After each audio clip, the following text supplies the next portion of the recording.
A videochamada completou, e o rosto sorridente da minha mãe apareceu na tela a milhares de quilômetros de distância. Vendemos a casa, querida, ela disse animadamente, erguendo uma taça de vinho. Meu irmão Julian se inclinou para a moldura, a voz carregada de satisfação presunçosa. Aquele seu telescópio velho e enferrujado não estava dando dinheiro, estava? Continue observando as estrelas, maninha. Deixe o trabalho de verdade comigo. Meu mundo ficou em silêncio, mas eles não sabiam. Enquanto comemoravam, eu já estava abrindo um navegador seguro. Eles achavam que estavam fechando um negócio. Eu sabia que estava abrindo um novo teatro de operações. Meu nome é Major Irene Walsh, embora a maioria das pessoas me chame apenas de René. Tenho 33 anos e meu mundo é feito de precisão, ordem e dados frios e concretos. 12 horas. Foi esse o tempo que fiquei grudado no meu console dentro do Centro de Operações Seguro da Base Espacial de Friver, no Colorado. O ar, reciclado e zumbindo com o zumbido baixo dos servidores, parecia elétrico. Estávamos realizando uma delicada calibração orbital em um satélite de comunicações de 2 bilhões de dólares. Um ajuste extremamente fino através de milhares de quilômetros de espaço vazio. Minha equipe e eu rastreamos seu sinal, nosso foco absoluto. Finalmente, a telemetria confirmou o sucesso. Uma onda de alívio silencioso e profissional tomou conta da sala. Recostei-me na cadeira, a tensão nos meus ombros diminuindo pela primeira vez desde o nascer do sol, e lentamente tirei os pesados fones de ouvido David Clark dos ouvidos.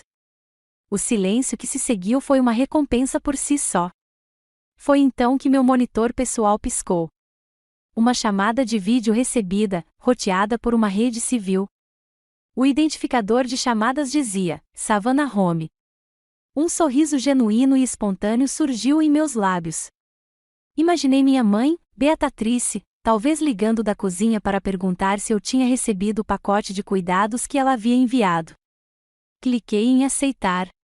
A imagem que preencheu minha tela não era a cozinha silenciosa que eu imaginara. Era uma festa, uma celebração. Minha mãe estava lá, não com seu avental habitual, mas com um vibrante vestido de coquetel Lily Pulitzer. Uma taça de chardonnay erguida em sua mão perfeitamente cuidada. Ao lado dela, meu pai, Arthur, estava em pé, com uma camisa Polo Brooks Brothers engomada, o rosto uma máscara de civilidade tensa, um copo de bourbon Maker's Mark suando em sua mão. E lá, se envaidecendo entre eles, estava meu irmão mais novo, Julian, com o rosto corado de vinho barato e presunção. René, querida, a voz da minha mãe cortou o silêncio do centro de operações, ríspida e estranhamente alegre. Surpresa! Temos uma notícia fantástica. A casa Orion foi vendida. Fiquei paralisada. Minha mente, ainda processando a mecânica orbital, lutava para se fixar nas palavras dela. A casa de Orion. A casa do meu bisavô. Minha casa. Um incorporador muito rico fez uma oferta que simplesmente não podíamos recusar, continuou ela, sem perder o sorriso. Julian precisa de um investimento significativo para seu novo projeto Web3. Este é o futuro, querida. O verdadeiro futuro. Ela disse a palavra futuro com um aceno de desdém, como se minha carreira, toda a minha vida dedicada à vanguarda tecnológica do país, fosse uma relíquia pitoresca da Idade da Pedra. Antes que eu pudesse formar uma única palavra, Julian se inclinou para o quadro, com um sorriso irônico se alargando. É isso mesmo, maninha, ele disse arrastado, a voz transbordando de uma vida inteira de condescendência casual. Aquela casa velha estava caindo aos pedaços. Aquele telescópio velho e enferrujado no telhado não estava dando muito lucro, né? Continue observando as estrelas lá em cima nas montanhas. Deixe o dinheiro de verdade comigo aqui embaixo. Sua risada, acompanhada pela risadinha estridente da minha mãe, ecoou pelo alto-falante. Não era o som da alegria. Era o som de interferência estática em um canal seguro, o som inconfundível e angustiante de uma falha catastrófica no sistema. Meu olhar se voltou para meu pai. Ele permaneceu em silêncio, uma estátua de aquiescência. Não me defendeu. Não defendeu a casa. simplesmente ergueu seu copo de bourbon em um brinde silencioso e covarde, um conspirador silencioso no desmantelamento da minha herança. Para eles, o observatório onde meu bisavô mapeou as constelações do sul pela primeira vez, o lugar onde meus próprios sonhos alçaram voo, não passava de uma pilha de sucata, um ativo sem valor liquidado para financiar mais uma das fantasias fugazes de Julia. A dor não era só pela casa. Era a percepção devastadora de que, no livro Razão da Família, o trabalho da minha vida valia zero. Uma voz à minha esquerda me puxou de volta do vazio. Major Walsh, a senhora está bem? Era meu tenente, um oficial jovem e astuto, que me olhava com genuína preocupação. Respirei fundo e lentamente. O ar seco do Colorado raspou minha garganta. Endireitei as costas, minha postura retornando à postura militar. Meu rosto, tenho certeza, era uma tela em branco. Estou bem, tenente, disse eu, com a voz firme, sem revelar o caos que se alastrava por dentro. A raiva estava lá, uma nova incandescente. Mas, no meu mundo, emoção crua é um risco. É o ruído que corrompe o sinal. Então, fiz o que fui treinado para fazer. Eu a comprimi, a contive, a canalizei. O inferno da traição foi instantaneamente convertido em um fluxo frio e eficiente de dados. Encerrei a chamada sem dizer mais nada. Minha mão, firme e segura, moveu-se da tela de chamadas para o teclado. Girei na cadeira, virando as costas para os diagramas elegantes espiralados das órbitas dos satélites que haviam ocupado meu dia inteiro. Abri um novo navegador seguro, cuja tela branca e rígida era uma tela para minha próxima missão. Meus dedos se moviam com determinação, o clique das teclas era o único som no meu pequeno canto do universo. Na barra de pesquisa, digitei uma sequência simples e precisa de palavras: Registros de Propriedade Pública, Condado de Chatham, Geórgia. O processo de aquisição de dados havia começado. Eles se esqueceram de um princípio fundamental pelo qual eu vivia, um princípio que repetíamos com frequência no meu trabalho: em Deus confiamos. Monitoramos todos os outros. Desta vez, a entidade que eu havia deixado de monitorar era minha própria família. Esse era um erro de sistema que eu estava prestes a corrigir. O cursor piscou na tela, um ponto solitário de luz contra o fundo branco estéril da página de busca de registros públicos. Era um portal frio e impessoal para uma verdade fria e impessoal. Olhando para ele, senti uma estranha desconexão. As palavras Condado de Chatham, Geórgia pareciam estranhas, um ponto de dados de outro mundo. Mas aquele ponto de dados era o epicentro do meu passado. E enquanto eu olhava, a parede digital se dissolveu, substituída pelo ar úmido e pelos carvalhos cobertos de musgo de um verão na savana. O presente desapareceu e os arquivos da memória se abriram. A primeira vez que realmente entendi que eu era um erro de sistema na minha própria família, eu tinha 12 anos. Naquele ano, me dediquei de corpo e alma à feira de ciências da escola. Meu projeto era uma maquete intrincada e pintada à mão do sistema solar, com cada planeta e suas principais luas meticulosamente esculpidos e colocados em órbita. Ganhei o primeiro prêmio, uma simples fita azul e um certificado. Lembro-me de segurá-lo nas mãos, o papel ainda quente do aperto do diretor, sentindo um orgulho tão puro que parecia que eu podia flutuar. Naquela mesma semana, Julian, jogando beisebol na rua com os amigos, mandou uma bola de linha direto para o vitral do Price, ao lado. Meus pais ficaram mortificados. Pagaram uma bela quantia pelo concerto e, para animar Julian, compraram para ele um taco de beisebol Easton novinho, de primeira linha. Ele estava exposto com orgulho na lareira da sala de estar. Quando finalmente tive a chance de mostrar a eles minha faixa azul, minha mãe olhou para ela, já distraída. Que legal, René, disse ela, com um toque de impaciência na voz. Mas uma jovem deveria dedicar seu tempo a atividades mais elegantes. As aulas de baile vão começar em breve, sabia? Minha fita azul, a prova física da minha paixão e intelecto, foi discretamente colocada em uma caixa de boletins antigos e guardada em um canto empoeirado do sótão.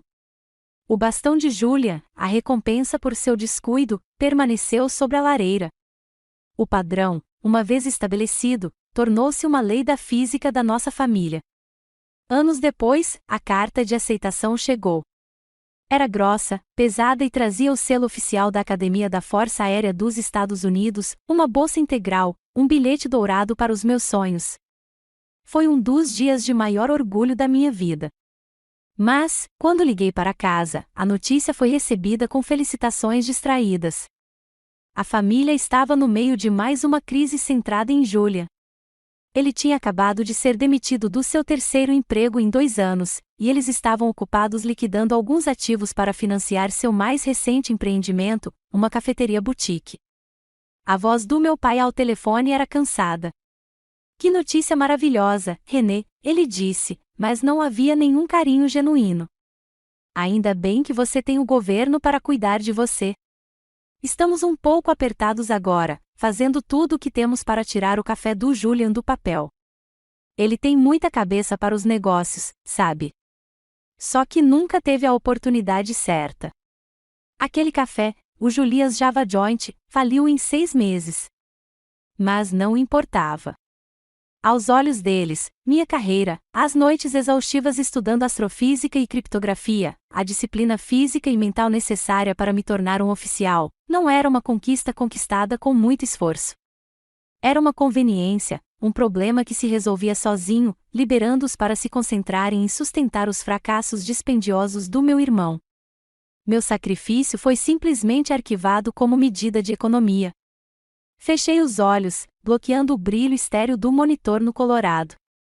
O ar seco e reciclado do centro de comando foi substituído pelo cheiro de madeira velha, óleo de máquina e pelo suave e doce aroma de jasmim noturno do jardim abaixo.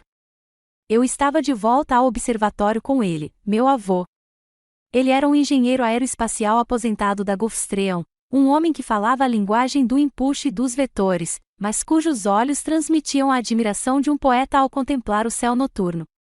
Foi ele quem me ensinou a manusear o velho telescópio Celestron de latão e aço, a me orientar nos mapas estelares que se alinhavam nas paredes. Lembrei-me de uma viagem que fizemos, só nós dois, ao Centro Espacial Kennedy. Parado à sombra do colossal foguete Saturno V, ele me comprou um pequeno modelo. Você pertence lá em cima, René, sussurrou, com a voz carregada de uma convicção que meus pais nunca tiveram. Nunca deixe ninguém lhe dizer que seu céu é pequeno demais. Ele adorava citar Carl Sagan. Em algum lugar, costumava dizer, olhando pela luneta, algo incrível está esperando para ser descoberto. Ele não estava falando apenas de estrelas. Estava falando de mim. Foi ele quem primeiro me mostrou a constelação que pairava como um guerreiro celestial sobre nossa casa em Savannah. Aquele é Orion, ele apontou. O caçador. Veja o cinto dele, a espada dele. Ele nunca perde o alvo de vista, René. Ele é paciente. Ele é implacável. Seja como ele. Aquela casa, aquele observatório, nunca foi sobre o imóvel. Não era um ativo em um balanço. Era minha plataforma de lançamento. Era o solo sagrado onde meu avô me dera o universo. E minha família o vendera por um punhado de feijões digitais, uma promessa vazia de riqueza em blockchain. É estranho, não é? Como um lugar pode se tornar mais do que apenas madeira e pregos? Como ele pode conter a única prova que você tem de que alguém, em algum lugar, realmente te viu? Talvez você também tenha um lugar assim na sua memória. Um lugar que guarda o eco de uma voz que acreditou em você quando ninguém mais acreditou. Abri os olhos. A tela ainda estava lá, o cursor ainda piscando. Mas algo dentro de mim havia mudado. A dor havia se cristalizado em algo duro, nítido e claro. A tristeza havia se dissipado, deixando para trás a certeza fria e brilhante de um sistema de mira travando em seu objetivo. Meu avô estava certo. Orion é uma caçadora. A caçadora tinha um novo alvo e, desta vez, não erraria. Emoção é ruído. Dados são sinais. Este princípio é a base da minha profissão, o mantra que separa o fracasso catastrófico do sucesso da missão. À medida que os ecos da traição da minha família se dissipavam, o barulho diminuía. Tudo o que restava era o sinal, e ele gritava. Meus dedos voavam pelo teclado, meus movimentos eram econômicos e precisos. Em poucos minutos, o banco de dados dos registros públicos do condado de Chatham entregou sua carga. Os dados se materializaram na minha tela em colunas pretas e brancas. Lá estava, a transferência da escritura. A Orion House havia sido vendida para uma empresa chamada Coastal Empire Holdings, LLC. Uma empresa de fachada, provavelmente. Analisei os números. O preço de venda era uma piada, pelo menos 40% abaixo da avaliação de mercado atual. Um sinal de alerta. Então encontrei a autorização. A transação foi executada usando uma procuração limitada que eu havia assinado 4 anos antes. Eu me lembrava claramente. Era com o único propósito de autorizar reparos necessários no telhado enquanto eu estava em missão. Nunca foi para autorizar uma venda. Eles não só quebraram a minha confiança, como também foram descuidados. Em sua ganância e pressa, deixaram um rastro digital de quilômetros de largura. Iniciei um download seguro de todos os documentos, a escritura, os formulários de imposto de transferência, a procuração fraudulenta. Compilei tudo em um único arquivo fortemente criptografado. Meu treinamento assumiu o controle. Não se tratava mais de uma disputa familiar. Era uma operação de coleta de informações. Fase 1. Análise de dados concluída. Fase 2. Estabelecer um canal de comunicação seguro e adquirir ativos legais. Eu precisava de um advogado em Savannah, um agente em terra. Uma simples busca no Google estava fora de cogitação. Era muito aleatória e insegura. Em vez disso, entrei na rede de ex-alunos da Academia da Força Aérea dos Estados Unidos, um banco de dados seguro e privado de alguns dos profissionais mais competentes do país. Fiz uma busca direcionada, advogados na Geórgia especializados em direito imobiliário e militar. Vários nomes apareceram. Um se destacou, Marcus Thorne, formado pela turma de 88, ex-coronel do Corpo de Juízes Advogados Gerais do Corpo de Fuzileiros Navais. A biografia listava sua especialidade como litígios complexos e destacava sua reputação de valentão no tribunal, um oficial da Marinha. Perfeito. Ele entenderia a missão. Redigiu um e-mail, isento de qualquer emoção. Era um relatório de situação, nada mais.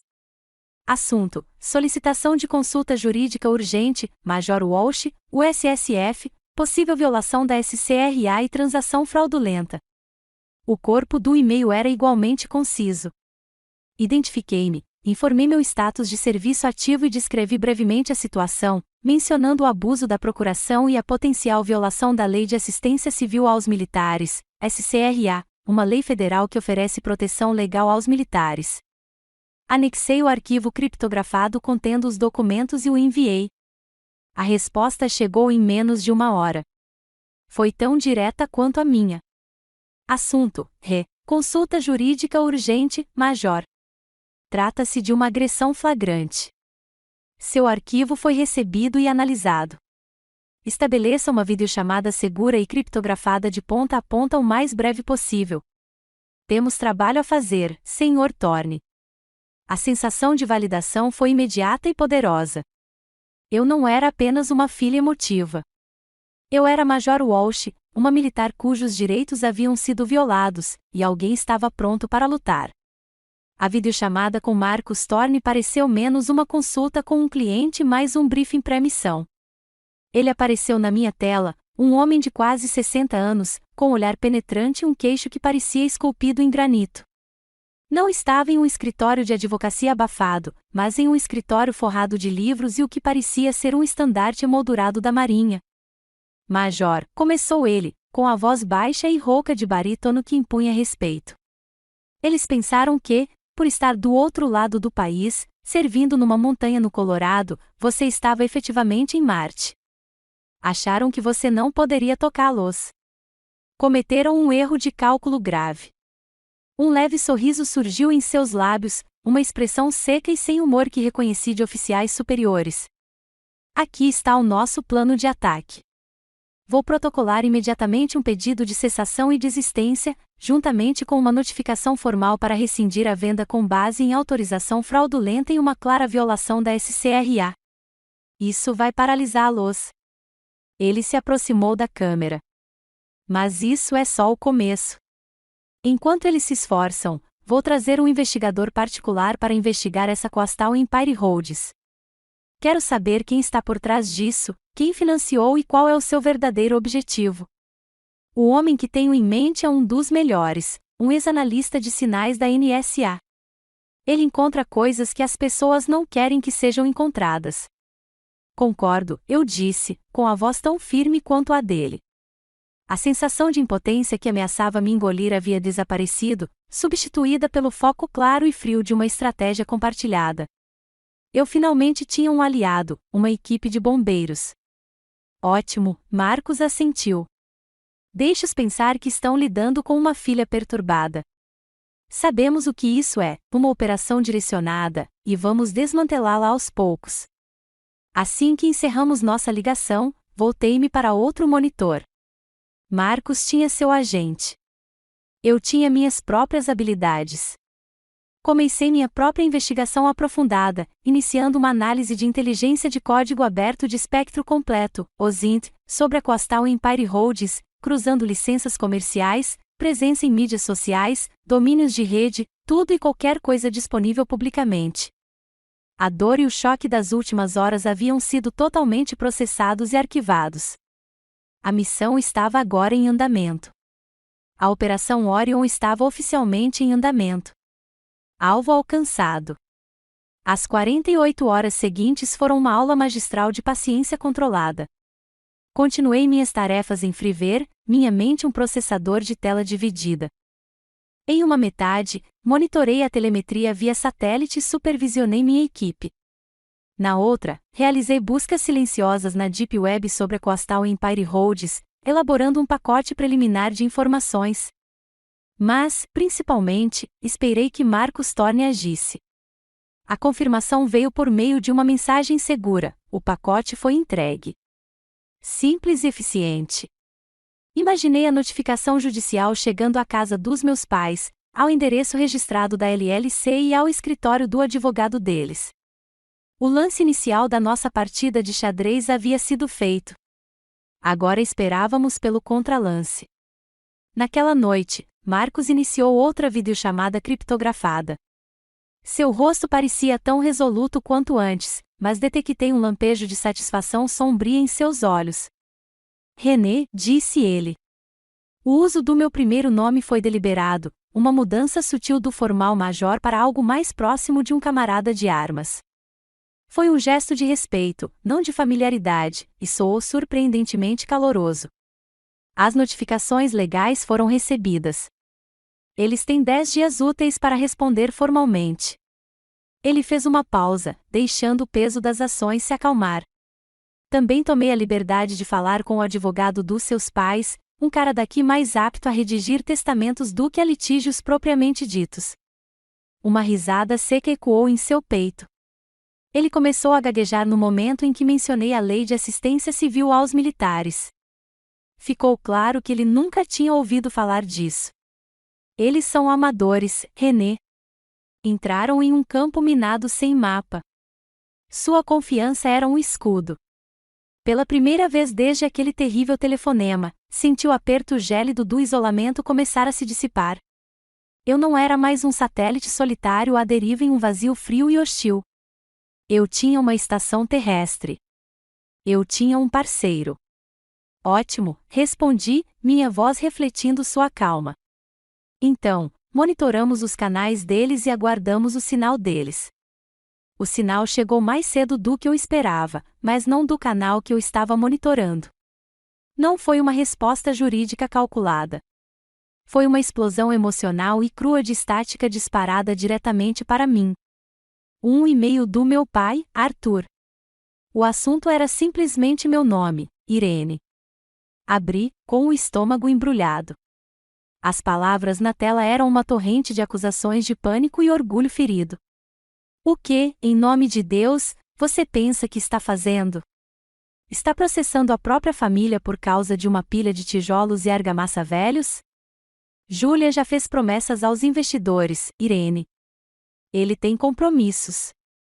Você não está sendo egoísta. Você está destruindo ativamente o futuro do seu irmão. Você tem alguma ideia de quem é o diretor da Coastal Empire Holdings? É Sterling Blackwood. Sterling Blackwood. O cara poderia comprar e vender esta cidade inteira enquanto come seu cereal matinal. Você precisa retirar este processo agora, antes que se arruine e envergonhe esta família inteira irreparavelmente. Li o e-mail 2 vezes. A covardia patética e a transferência de culpa eram familiares, mas, escondida em seu discurso, havia uma informação crucial que ele havia fornecido em meio ao pânico. Um nome, Sterling Blackwood. Não respondi. Simplesmente encaminhei o e-mail inteiro para Marcos.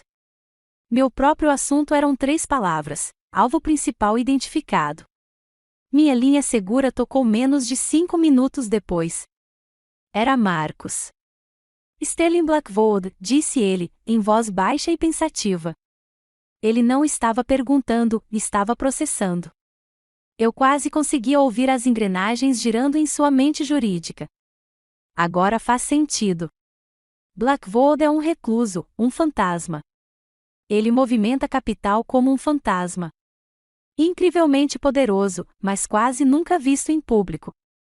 Ele é implacável e meticuloso. Isso não é mais uma simples apropriação imobiliária, René. Um homem como Blackwood não se suja por um desconto de 40%. Ele quer aquela propriedade por um motivo muito específico, e não é a casa em si. Houve uma pausa. Esperei. Então ouvi dar uma risada curta e cortante. Era o som de um guerreiro saboreando um oponente à altura. Está tudo bem, disse ele, a energia em sua voz mudando de analítica para predatória. Quanto maiores eles forem, maior será a queda. Deixe-os pensar que somos apenas um oficial solitário da Força Espacial e um velho advogado decadente. Isso tornará a surpresa deles ainda mais profunda. Ele se inclinou novamente, e desta vez seus olhos estavam fixos nos meus, ardendo de intensidade. Há uma citação do General Mattis que sempre admirei: seja educado. Seja profissional. Mas tenha um plano para matar todos que encontrar. Nossa polidez acabou. Nosso profissionalismo está apenas começando. Agora executamos o plano. Uma onda de pura adrenalina me percorreu, aguda e limpa. Aquilo havia se transformado. Não era mais apenas uma luta por uma casa, por uma lembrança. Havia se transformado em um confronto estratégico, um jogo de alto risco de intelecto e vontade contra um adversário oculto e poderoso. O e-mail de pânico do meu pai tinha como objetivo me intimidar e me obrigar a me submeter. Em vez disso, nos deu um nome. Deu o cheiro ao caçador. Eu esperava uma contração judicial, uma moção de arquivamento, uma oferta de acordo. O que eu não esperava era um ataque direto à minha integridade, desferido com a precisão arrepiante de uma arma cibernética. Chegou como uma notificação prioritária de Marcos. Um único arquivo, protegido pelo mais alto nível de criptografia que ele conseguia aplicar. A mensagem anexada era breve e ameaçadora: René, prepare-se. Blackwood acabou de disparar seu primeiro tiro de verdade. Meu coração batia forte contra as costelas enquanto eu iniciava a sequência de decifração. Minha tela piscou e o arquivo abriu. Era uma captura de tela, uma imagem limpa e simples de uma conversa de um aplicativo de mensagens chamado Cipher. Eu conhecia o aplicativo. Era famoso por sua criptografia de ponta a ponta, a favorita entre jornalistas e defensores da privacidade. O tipo de aplicativo em que as mensagens são projetadas para serem indetectáveis, invioláveis. O nome do remetente no topo da tela era o meu, René Walsh. O destinatário era Julia. A data e hora eram de vários meses atrás. Examinei o conteúdo e o ar escapou dos meus pulmões num único suspiro silencioso. Ouvi dizer que o novo projeto não deu certo. Não se preocupe.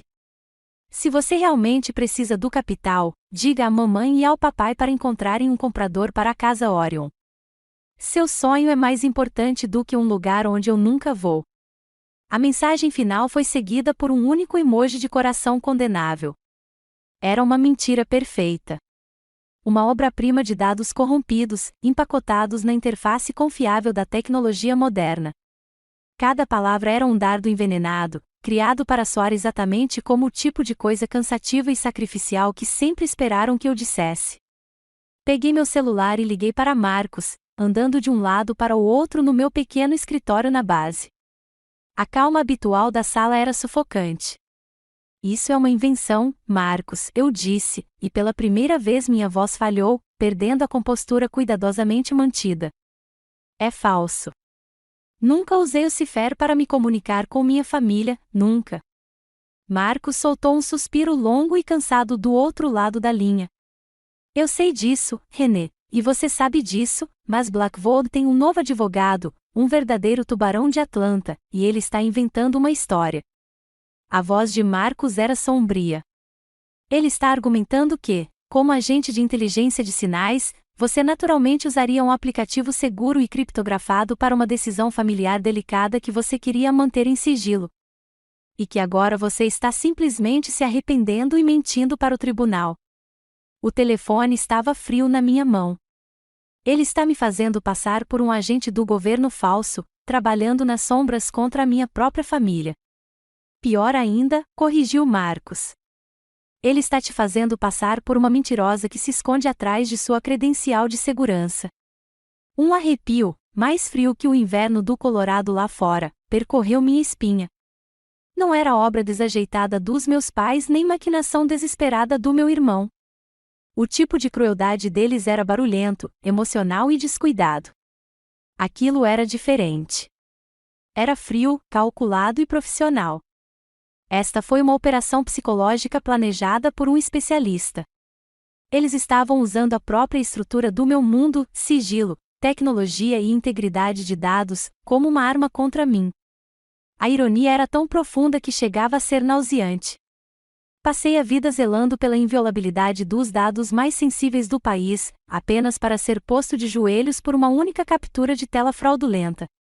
Eles criaram um fantasma digital, murmurei, meu cérebro analítico entrando em ação, mesmo com meu coração parecendo estar sendo esmagado. Parei de andar de um lado para o outro e encarei a parede, vendo não drywall, mas uma equação complexa e insolúvel. Provar definitivamente que uma mensagem em uma plataforma como a Cipher é falsa sem acesso forense ao dispositivo de origem, é um problema inverso quase impossível. E isso, disse Marcos, com a voz pesada, é o tiro fatal. O que você quer dizer? Perguntei, embora já suspeitasse da resposta. O advogado de Blackwood acabou de entrar com uma moção para coagir. Ele está solicitando formalmente que o tribunal ordene que você entregue seu celular pessoal para um exame forense completo para verificar as mensagens. A armadilha se fechou. Era brutal e elegantemente perfeita. Eu era um oficial sênior da Força Espacial dos Estados Unidos. Meu telefone continha comunicações confidenciais, protocolos de segurança e informações privilegiadas cruciais para a segurança nacional. Eu não podia entregá-lo. Era uma violação da lei federal e do meu dever. Mas se eu recusasse uma ordem judicial direta, seria considerado em desacato. O caso estaria perdido. Eu seria oficialmente rotulado como um mentiroso escondido atrás do escudo da segurança nacional. Eu estava preso em um perfeito impasse. Cumprir a ordem e corro o risco de ser preso por negligência no dever. Recusar e perder tudo, meu nome, minha honra, manchados por uma mentira que não posso refutar. Você já passou por isso? Aquele momento em que você se vê preso em uma mentira que não é sua, encurralado por uma situação sem resposta certa. Todas as portas estão trancadas, e a pessoa que tem a chave é quem construiu a prisão ao seu redor. Você pode gritar, pode lutar, mas está preso a uma lógica criada para te fazer fracassar. Afundei na cadeira, com o telefone ainda pressionado contra o ouvido. Pela primeira vez em toda aquela batalha, senti uma onda de impotência verdadeira e paralisante. Eles haviam encontrado o único cenário, o único problema elegante e impossível para o qual eu não tinha solução. Eu era um guerreiro sem arma, um analista sem dados. Eu estava completamente, totalmente, preso. Por um minuto inteiro, fiquei paralisado. A armadilha perfeita. O problema elegante e impossível me prendeu em sua lógica inflexível. Eu me senti como um piloto de testes em um simulador, girando em direção ao chão com todos os alarmes soando e nenhum controle respondendo. A sensação de falha sistêmica total era absoluta. Eu estava em xeque-mate. Então, em meio à estática estrondosa do meu pânico, um novo sinal emergiu. Uma lembrança. Era a voz de um sargento-mor grisalho, meu instrutor em um curso de treinamento em guerra cibernética anos antes. Ele estava em pé diante de um quadro branco, rabiscando diagramas de defesas de rede. Não ataquei o firewall de frente, ele nos latiu. É o que eles esperam. O inimigo passa 99% do tempo fortificando o portão da frente. Você encontra a porta de serviço esquecida. Você encontra o software sem patch de um fornecedor terceirizado. Você encontra o erro humano. Você não ataca a parede. Você encontra a rachadura. O desamparo não desapareceu. Transmutou-se. O pânico recuou, forjado pelo calor da minha raiva numa fúria fria, dura e profissional. Eu era major da Força Espacial dos Estados Unidos. Não resolvemos problemas impossíveis. Nós os desmantelamos. Nós encontramos a brecha. Peguei meu telefone e liguei para Marcos. O desespero desapareceu da minha voz, substituído pela autoridade incisiva de um policial assumindo o comando de uma situação complicada. Marcos, não posso entregar o telefone. Isso não tem cabimento. Mas estamos tentando desmentir a mentira. Esse é o vetor errado. Precisamos atacar a origem. Respirei fundo, com a mente a mil. Precisamos descobrir quem tirou aquela captura de tela, onde estava, que horas eram. Precisamos de uma análise forense completa do arquivo de imagem em si, metadados, compressão, artefatos, análise em nível de pixel.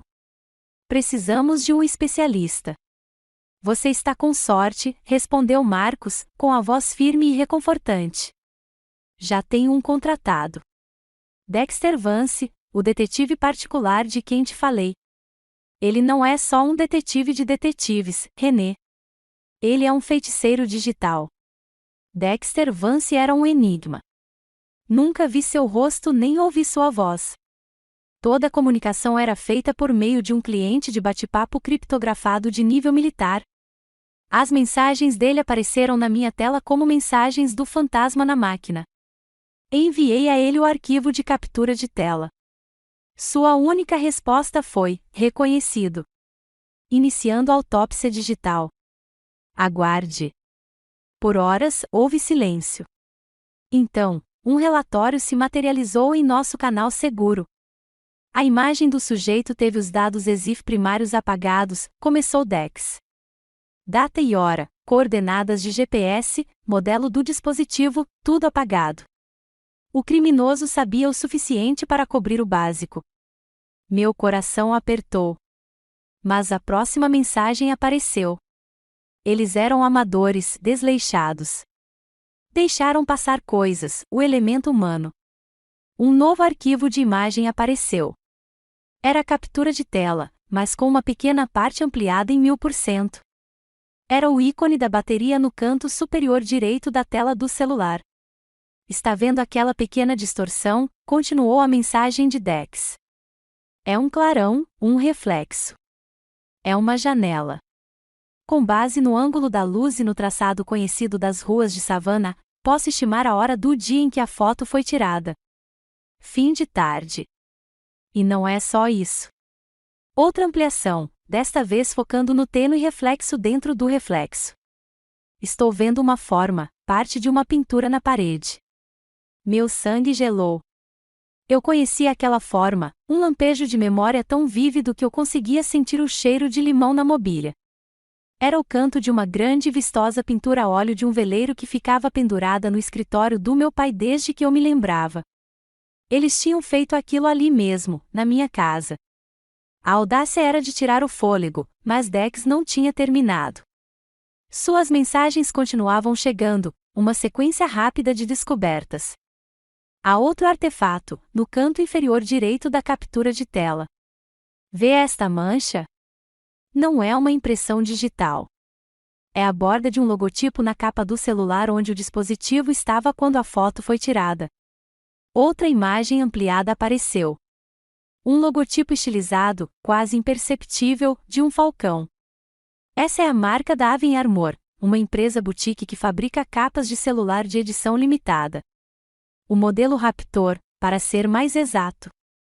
Ela só foi vendida por 1 mês, 6 meses atrás, exclusivamente na loja online deles. Prendi a respiração, meus dedos brancos enquanto agarrava a mesa. Eu sabia o que viria a seguir. É incrível o que se pode encontrar em bancos de dados de comércio eletrônico violados, dizia a mensagem final de Dex. De acordo com os registros de vendas, houve apenas uma caixa Raptor enviada para a região de Savannah, Geórgia. A compra foi feita com um cartão de crédito Visa com a terminação 8842. Um cartão registrado em nome do Sr. Julian Walsh. Silêncio. O cursor piscando na tela era a única coisa se movendo no universo. Nós o tínhamos. O fantasma digital agora tinha um rosto, um nome e um número de cartão de crédito. A mentira agora tinha uma fonte. O míssil tinha uma trava. Tínhamos uma assinatura térmica. As provas contra Julian foram uma pequena e satisfatória vitória. Uma vitória tática que pareceu boa por um momento, mas não resolveu nada. A questão estratégica central permaneceu, uma anomalia persistente que me incomodava nos limites do meu conjunto de dados. Por quê? Por que um bilionário recluso e poderoso como Sterling Blackwood se esforçaria tanto, empregando armadilhas jurídicas sofisticadas e fabricando provas, tudo por uma pequena casa histórica no alto de uma colina? O motivo simplesmente não condizia com a metodologia. A força bruta aplicada era desproporcional ao alvo pretendido. Faltava uma variável. A resposta chegou 2 dias depois, não do meu meticuloso trabalho de OSINT, mas do éter digital onde Dex Vance operava. Um novo relatório apareceu em nosso canal seguro. Não era um memorando. Era uma bomba de dados, e sua detonação destruiu completamente minha compreensão da situação. Motivo do alvo descoberto, começava a mensagem, clara e contundente. Sterling Blackwood não quer apenas suas terras, René. Ele quer o céu acima delas. Dex fez o que eu não podia fazer legalmente. Ele invadiu discretamente os servidores internos do Departamento de Planejamento Urbano para desenterrar uma proposta confidencial de desenvolvimento arquivada sob uma subsidiária da Coastal Empire Roads. O projeto chamava-se Titampuin. As representações arquitetônicas mostravam que não se tratava de um resort de luxo nem de um conjunto de condomínios. Era um enorme data center de nível 4, uma fortaleza de servidores sem janelas extensa, um futuro centro nevrálgico da computação em nuvem. Aqui está o problema, explicou a próxima mensagem de Dex, acompanhada de mapas topográficos. Um data center dessa magnitude é um monstro faminto por energia. Requer um sistema de resfriamento colossal, extraindo milhões de galões de água do rio Savannah. Mais importante ainda, gerará um enorme campo de interferência eletromagnética, EM, uma bolha de ruído eletrônico. O cursor dele destacou remotamente um local no mapa. Minha casa. Meu observatório. Sua propriedade fica em uma elevação pequena, mas significativa, um promontório natural. Oferece uma linha de visão desobstruída. É o local perfeito, e único, para os relés de micro-ondas de alta potência necessários para conectar Titampuin à espinha dorsal principal de dados. Ele não quer reformar sua casa, René. Ele precisa demoli-la e construir uma torre de transmissão. Tudo se encaixou com uma clareza repugnante. A oferta baixa, a fraude, a pressão agressiva para fechar o negócio discretamente. Ele não estava comprando uma casa. Estava abrindo uma zona de destruição para seu império tecnológico. Enquanto eu processava a bomba de Dex, Marcus Thorne lançava seu próprio reconhecimento de baixa tecnologia. Munido de um pressentimento de que deveria haver mais, ele dirigiu até o arquivo municipal de Savannah, um prédio tranquilo no centro da cidade, repleto de memórias do passado.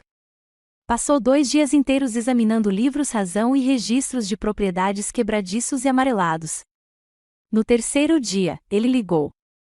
A voz disciplinada do advogado da Marinha havia sumido, substituída pela excitação ofegante de um arqueólogo que acabará de desenterrar uma tumba. René, você está sentada? Perguntou. Seu bisavô. Ele não era apenas um observador de estrelas amador. Eu ouvia o farfalhar de papel velho. Encontrei o nome dele nos registros da autoridade portuária. Por quase 30 anos, de 1910 ao final da década de 1930, ele serviu como meteorologista voluntário oficial do Porto de Savannah. Fornecia dados diários, meticulosamente registrados, sobre pressão barométrica, padrões climáticos e flutuações das marés do rio. Seu trabalho era essencial para a segurança do tráfego marítimo. Fiquei em silêncio, atordoado, tomado por uma profunda sensação de admiração. Sempre o considerei um sonhador. Nunca imaginei que ele tivesse sido tão vital, tão profundamente inserido no tecido prático da cidade. Mas essa não é a carga útil, René. A voz de Marcos tornou-se intensa. Aqui está. Estou segurando. Em 1922, em reconhecimento aos seus serviços, o Conselho Municipal de Savannah aprovou uma lei municipal. Eles concederam à propriedade da Casa Orion uma servidão de patrimônio científico. É um acordo legal vinculado à escritura em caráter perpétuo. Ele respirou fundo antes de desferir o golpe final e decisivo. A servidão proíbe explicitamente qualquer nova construção num raio de 450 metros do observatório que possa causar, e estou citando diretamente, perturbação eletromagnética significativa ou obstrução da linha de visão astronômica. O mundo parou. Minha realidade se inclinou. Minha família, em sua ignorância estonteante e ganância mesquinha, havia vendido uma peça inestimável da história cívica e científica. Eles não tinham ideia do que guardavam. Sterling Blackwood, com todo o seu poder e seu exército de advogados, ou a havia perdido, ou sabia e apostava no fato de que ninguém mais a encontraria. Ele tentava enterrar uma promessa centenária. Marcos, eu disse, minha voz quase um sussurro. Isso muda tudo. Muda toda a guerra, ele confirmou, retornando ao tom profissional. Esta não era mais a minha casa. Era um monumento científico legalmente protegido. Era o legado do meu bisavô, não de tijolo e argamassa, mas de conhecimento e serviço altruísta. Blackwood não estava apenas cometendo fraude contra mim. Ele estava conspirando para apagar um pedaço da história americana em busca de lucro. A luta havia sido elevada a uma nova órbita. Meu inimigo não era apenas um bilionário ganancioso que me prejudicou. Ele era um inimigo da herança, um inimigo da ciência, e eu não o deixaria vencer. Na manhã da audiência, sentei-me diante do meu monitor em Freeware, o zumbido silencioso da base me confortando. Na minha tela, havia um visor de rastreamento orbital ao vivo, uma teia de linhas elegantes e interseccionadas contra o negro profundo do espaço. Tracei a trajetória de um satélite enquanto ele se aproximava do seu perigeu, o ponto em sua órbita mais próximo da Terra, o ponto de máxima tensão gravitacional. Parecia apropriado. Hoje era meu perigeu. Quando o link de vídeo para o tribunal em Savannah foi ativado, endireitei as costas. Eu estava com meu uniforme de gala completo, o tecido azul escuro impecável, a insígnia prateada nos ombros brilhando sob as luzes fluorescentes do meu escritório. Era uma armadura forjada a partir da lógica, do dever e da verdade. Do outro lado do país, minha família estava sentada à mesa do réu. Minha mãe, Beatrice, vestia um terno azul marinho severo, com uma máscara de dignidade ofendida no rosto. Meu pai parecia pequeno e pálido, e Julian parecia entediado, rolando o celular com arrogância, como se tudo aquilo fosse uma interrupção tediosa. Ao lado deles, exalando uma aura de imensa riqueza e poder intocável, estava Sterling Blackwood. Seu advogado, um elegante tubarão de Atlanta chamado Davidson, começou. Meritíssimo, disse Davidson, com a voz suave como seda, os fatos são simples. O Major Walsh concordou com a venda desta propriedade para meu cliente, conforme comprovado por esta comunicação. Ele projetou a captura de tela falsa do Cifer nos grandes monitores do tribunal. Ela agora está vivenciando um caso público de remorso de vendedor e está usando sua posição sensível para evitar escrutínio e extorquir um patriota como o Sr. Blackwood. Eu observava, com uma expressão indecifrável. Meu pulso era uma batida constante e metronômica. Quando chegou a vez de Marcus Thorne, ele se levantou lentamente. Ele não olhou para a captura de tela. Não olhou para Davidson. Olhou diretamente para o juiz. Meritíssimo, disse ele, com a voz calma e clara, não vamos desperdiçar o tempo do tribunal debatendo uma fantasia. Em vez disso, gostaríamos de apresentar uma análise forense do arquivo de imagem oferecido como prova a... Um novo rosto apareceu em um monitor separado. Dex Vance, identificado como perito em perícia forense digital. Ele era apenas uma silhueta contra um fundo neutro. Com uma voz concisa e precisa, Dex conduziu o tribunal pelo processo de sua autópsia digital.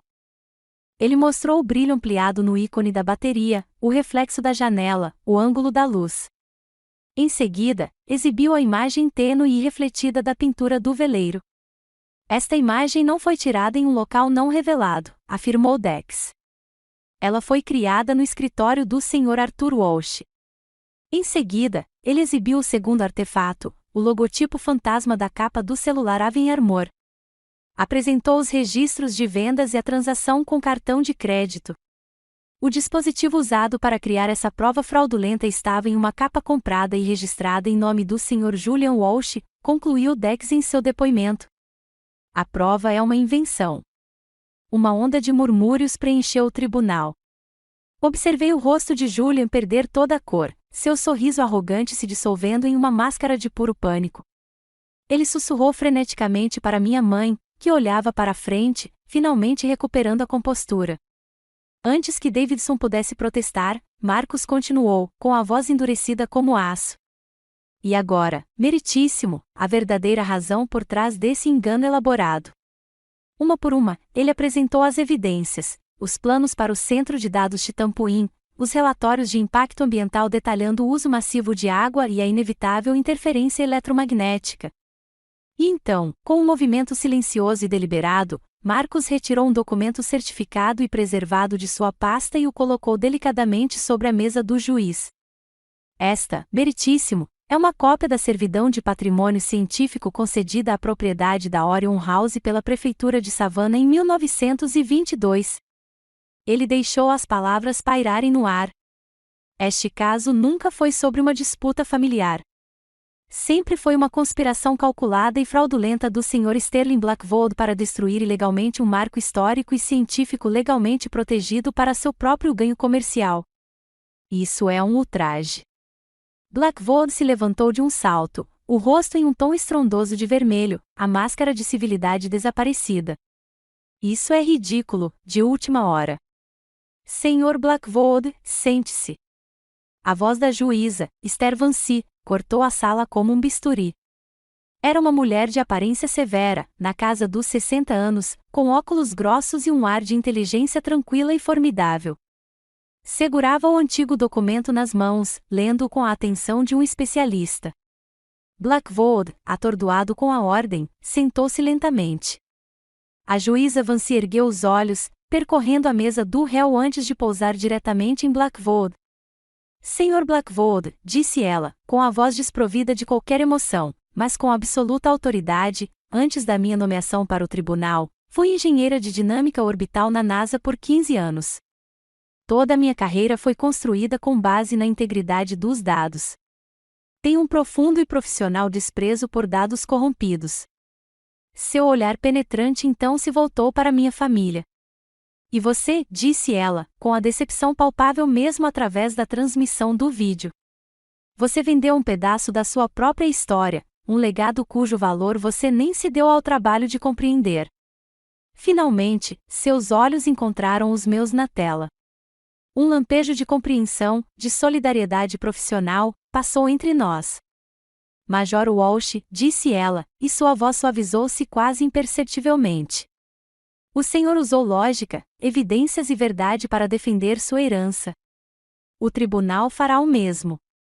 Ela ergueu o martelo. Este desceu com um estalo agudo e definitivo que ecoou pelo tribunal silencioso. O contrato de compra e venda é declarado nulo e sem efeito. A liminar torna-se permanente. Este tribunal está encaminhando todo o registro deste processo, incluindo todas as provas de conspiração e fabricação de provas, ao Ministério Público dos Estados Unidos, ao FBI e ao Comitê Estadual de Preservação Histórica para investigação imediata. Esta audiência está adiada. Um silêncio profundo tomou conta da minha tela. Vi minha família paralisada, incrédula. Vi Sterling Blackwood, seu rosto um ricto de fúria impotente. Vi Marcus Thorne, que apenas me deu um aceno lento e único. A batalha havia terminado. O ruído havia desaparecido. O sinal, claro e verdadeiro, havia sido restaurado. O martelo caiu num tribunal a milhares de quilômetros de distância, mas o som ecoou no silêncio do meu escritório como um estrondo sônico. Vitória! Deveria ter sido um triunfo, uma onda de euforia. Em vez disso, o que me invadiu foi uma exaustão profunda, até os ossos. A adrenalina que me sustentou por semanas se esvaiu, deixando um vazio em seu rastro. A batalha havia terminado. A guerra estava vencida. Mas não houve desfiles. Havia apenas o zumbido silencioso do meu computador e o silêncio perturbador do que viria a seguir. Uma semana depois, tirei uma breve licença e voei para a savana. Abri a porta da frente da casa Orion e senti o cheiro de poeira, abandono e ar viciado. As consequências da ocupação foram piores do que eu imaginava. Eles haviam sido meticulosos em sua retirada. Os bons talheres tinham sumido. O porta-joias da minha mãe estava vazio. A nova TV de tela plana que eles insistiram em comprar havia sumido da parede, deixando um retângulo rígido de tinta desbotada. Eles haviam tirado da casa tudo que tivesse etiqueta de preço. Mas o que deixaram para trás contava a história real. No escritório, os livros de astrofísica e meteorologia do meu bisavô permaneciam intocados nas prateleiras. Seus diários de bordo encadernados em couro, repletos de uma vida inteira de meticulosas observações científicas, ainda estavam empilhados ordenadamente sobre a mesa. No observatório, os antigos mapas estelares permaneciam pregados na parede, suas constelações testemunhas silenciosas dos pequenos furtos lá embaixo. Eles haviam recolhido as bugigangas e abandonado o tesouro. Deixaram a alma da casa para trás porque nunca conseguiram vê-la. E então os sinais de lixo eletrônico começaram. Meu telefone, que estava em silêncio absoluto, começou a vibrar com um novo tipo de interferência, uma enxurrada de mensagens de texto, uma tentativa final e desesperada de romper minhas defesas. De Julia, uma série de acusações furiosas e com erros de ortografia, eu o arruinei. Eu era um monstro egoísta. Ele esperava que eu fosse feliz sozinha naquele velho e decadente naufrágio. Do meu pai, uma série de lamentos fracos e sinuosos, ele não entendia por que eu tinha que ser tão durona. Não poderíamos todos seguir em frente? Família é família, afinal. E da minha mãe, uma saraivada de prosa cirurgicamente precisa, que induzia a culpa, depois de tudo que ela fez por mim, depois de todos os sacrifícios, como eu pude ser tão ingrata, tão cruel a ponto de envergonhá-los publicamente? Ela concluiu com: sua mãe de coração partido. Li todas, uma por uma. Mas a antiga dor não estava mais lá. A raiva havia esfriado. A dor havia se acalmado. Eu não era mais um participante do drama. Eu era um analista de sistemas observando uma rede com defeito. Não eram mensagens da família. Eram códigos de erro de um sistema corrompido. Ruídos sem sentido, projetados para interromper, distrair, me arrastar de volta para o caos. Eram sinais de lixo. Naquela noite, subi a escada estreita até o observatório. O ar estava fresco e parado. Não abri a cúpula nem destampei o telescópio. Apenas fiquei sentado no escuro, com o cheiro familiar de madeira e metal velhos me reconfortando. Peguei meu celular, e a tela lançou uma luz azul clara no meu rosto. Abri as mensagens uma última vez, não com raiva, mas com uma finalidade silenciosa e clínica. Estes dados estão corrompidos, uma voz na minha cabeça, a minha própria voz, afirmou com absoluta certeza. Os arquivos estão danificados além do reparo. Restaurar o sistema é a única solução lógica. Naveguei até minha lista de contatos. Encontrei o primeiro nome, Beatrice Walsh. Meu dedo pairou sobre a tela. Houve um momento de hesitação, um fantasma de uma lembrança de uma mãe mais jovem, de uma época diferente. Ela desapareceu. Toquei no nome, rolei a tela para baixo e pressionei as duas palavras que mudariam tudo: excluir contato e, em seguida, bloquear esta ligação. Em seguida, Arthur Walsh. Repeti o processo. Apagar. Bloquear. Sem hesitação desta vez. Finalmente, Julian Walsh. Apagar. Bloquear. Não era um sentimento de vitória. Não era triunfo ou vingança. Era uma purga, uma limpeza.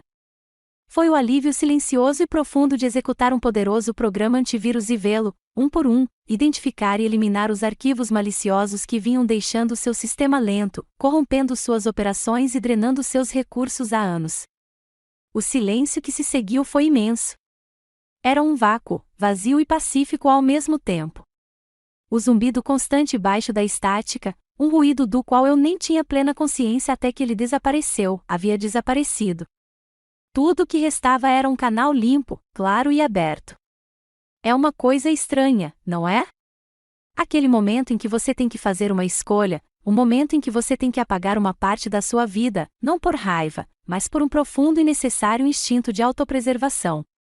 Quando você finalmente percebe que guardar certos arquivos corrompidos, certas conexões quebradas, só vai danificar o seu próprio sistema operacional. Talvez você conheça essa sensação melhor do que ninguém. Aquela sensação silenciosa, aterrorizante, em última análise, libertadora de quando você finalmente consegue ouvir seu próprio sinal novamente, claro e verdadeiro, sem o ruído. Certo? O silêncio após a tempestade foi o mais profundo que eu já conheci. Depois de apagar os arquivos corrompidos da minha vida, eu esperava um vazio, um vazio. Mas o silêncio que se instalou não era vazio. Era limpo. Era um canal aberto, aguardando uma nova transmissão.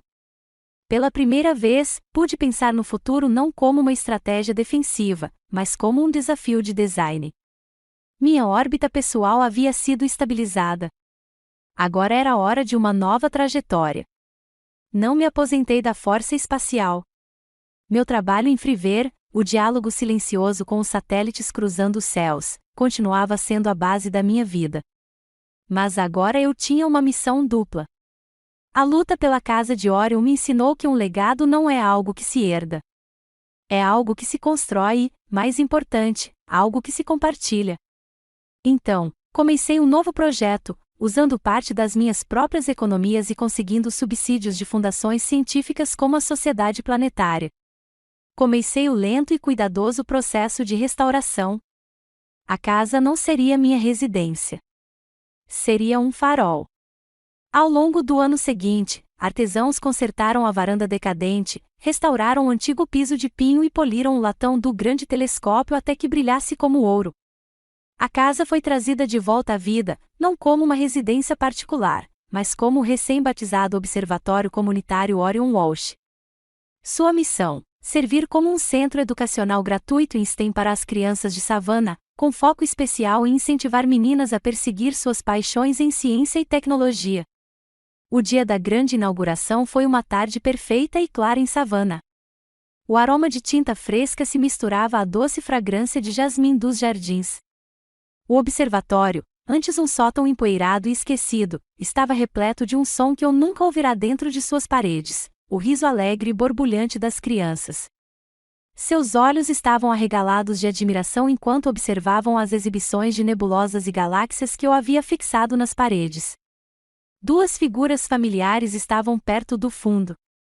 Marcus Thorne, parecendo deslocado, mas profundamente satisfeito em seu traje civil, observava os procedimentos com um sorriso orgulhoso. E ao lado dele, um homem que eu só conhecia como um fantasma digital, Dex Vance. O enigmático hacker, com uma aparência surpreendentemente normal de jeans e camiseta, sorria de orelha a orelha enquanto pacientemente mostrava a uma garotinha sardenta como ajustar o foco de um dos telescópios menores. Ele havia encontrado ali um sinal que lhe agradava mais do que aqueles que costumava usar para caçar. Fiquei em pé diante de um pequeno púlpito, não como o Major Walsh, mas simplesmente como o René. Olhei para o mar de rostos brilhantes e curiosos. Meu bisavô estava neste mesmo lugar e olhava para o céu, comecei, com a voz clara e firme. Ele viu mais do que apenas estrelas. Ele viu maravilhas. Ele viu o futuro. Ele me ensinou que o maior legado que uma pessoa pode deixar não é um prédio, dinheiro ou um nome. É o dom da curiosidade. Apontei para a sala ao nosso redor, para o telescópio reluzente, para as crianças. Este lugar não me pertence. Pertence a ele. E agora pertence a todos vocês. Este é o legado dele. E é nossa missão compartilhada continuá-lo. Então, olhem para cima, façam perguntas e nunca, jamais deixem que ninguém lhes diga que o céu de vocês é pequeno demais. Meses depois, em uma breve visita à savana, minha nova vida encontrou seu ritmo perfeito. Eu estava sentado no observatório com um pequeno grupo de alunos de uma escola de ensino fundamental local. A cúpula se abria para o céu noturno aveludado e estrelado. Em um monitor grande, eu tinha uma transmissão ao vivo, direta, de Friver. Certo, pessoal, olhem para cima, eu disse, apontando para um trecho específico de escuridão. Bem ali. Estão vendo aquela estrela brilhante se movendo? Não é uma estrela. No monitor, a imagem se ampliou, revelando o formato familiar de painéis e módulos solares. Aquilo, eu disse, com a voz cheia de um orgulho silencioso, é a Estação Espacial Internacional.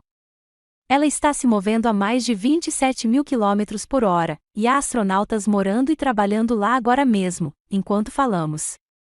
Um coro de suaves uaus preencheu a sala. Uma menina ao meu lado, talvez de 10 anos, com olhos que pareciam refletir todo o céu noturno, virou-se para mim, com o rosto iluminado por uma sensação de possibilidade de tirar o fôlego. Posso trabalhar lá algum dia? Perguntou, com a voz um sussurro reverente. Olhei para ela e, em seu olhar esperançoso, vi o reflexo de uma menina de 12 anos com uma fita azul, uma menina a quem um dia disseram que seus sonhos eram apenas pó. Sorri, um sorriso sincero e caloroso que chegou aos meus olhos. Se você quiser, disse suavemente, pode ir ainda mais longe. Olhei para além dela, através da cúpula aberta, para a escuridão infinita e acolhedora.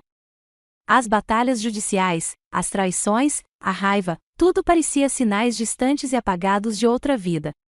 Eu não tinha apenas reconquistado uma casa. Eu tinha recuperado um pedaço do próprio céu. E agora a missão da minha vida era entregá-la ao máximo de pessoas possível, uma estrela de cada vez. Minha história encontrou seu novo começo naquele observatório, um epílogo silencioso escrito à luz das estrelas. Mas sei que cada um tem sua própria história, uma vez em que sentiu que seu sinal se perdia no ruído, um momento em que teve que lutar para ser ouvido. Sua jornada de resiliência, suas batalhas silenciosas e sua paz conquistada com muito esforço, tudo isso importa. São as histórias que nos fortalecem. É exatamente por isso que este canal existe, para compartilhar esses sinais poderosos e nos lembrar de que nunca estamos verdadeiramente sozinhos em nossa luta. Se a minha história repercutiu em você, espero que se inscreva e ative o sininho para nunca mais perder outra história de alguém que reconquistou seu céu. Tchau!